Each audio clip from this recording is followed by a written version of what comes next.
Section 7, Heritage of the Lord. Chapter 23, Children a Blessing. He who gave Eve to Adam as a helpmeet ordained that men and women should be united in holy wedlock, to rear families whose members, crowned with honor, should be recognized as members of the family above.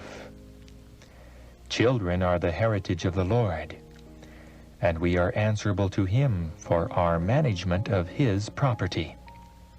In love, faith, and prayer, let parents work for their households, until with joy they can come to God, saying, Behold, I and the children whom the Lord hath given me.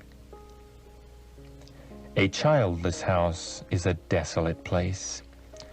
The hearts of the inmates are in danger of becoming selfish, of cherishing a love for their own ease, of consulting their own desires and conveniences. They gather sympathy to themselves, but have little to bestow upon others. Counsel to a childless couple.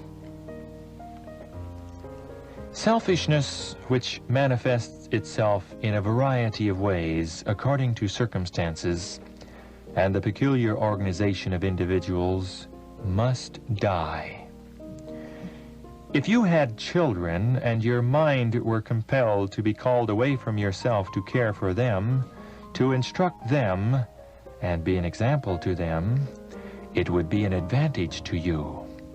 When two compose a family, as in your case, and there are no children to call into exercise patience, forbearance, and true love, there is need of constant watchfulness, lest selfishness obtain the supremacy, lest you yourselves become the center, and you require attention, care, and interest which you feel under no obligation to bestow upon others. Many are diseased physically, mentally, and morally because their attention is turned almost exclusively to themselves. They might be saved from stagnation by the healthy vitality of younger, varying minds and the restless energy of children.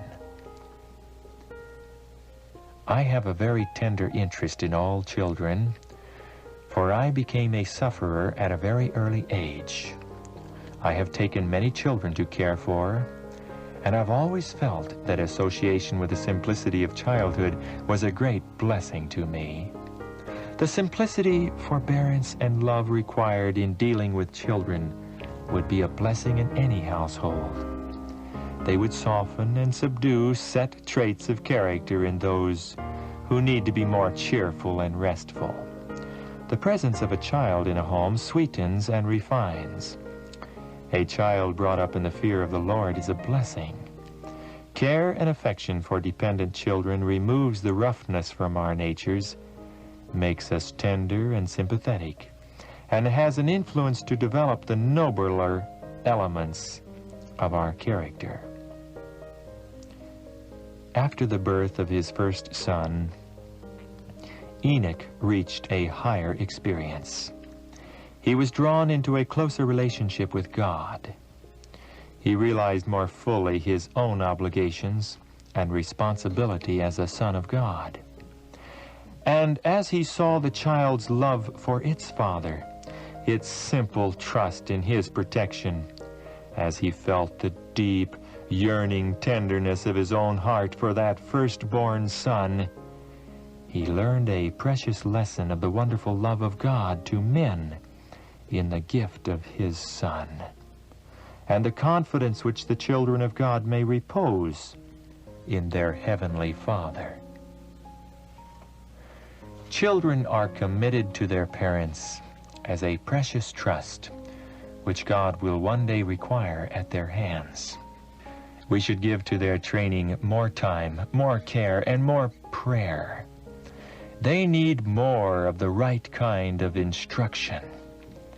Remember that your sons and daughters are younger members of God's family. He has committed them to your care. To train and educate for heaven, you must render an account to Him for the manner in which you discharge your sacred trust.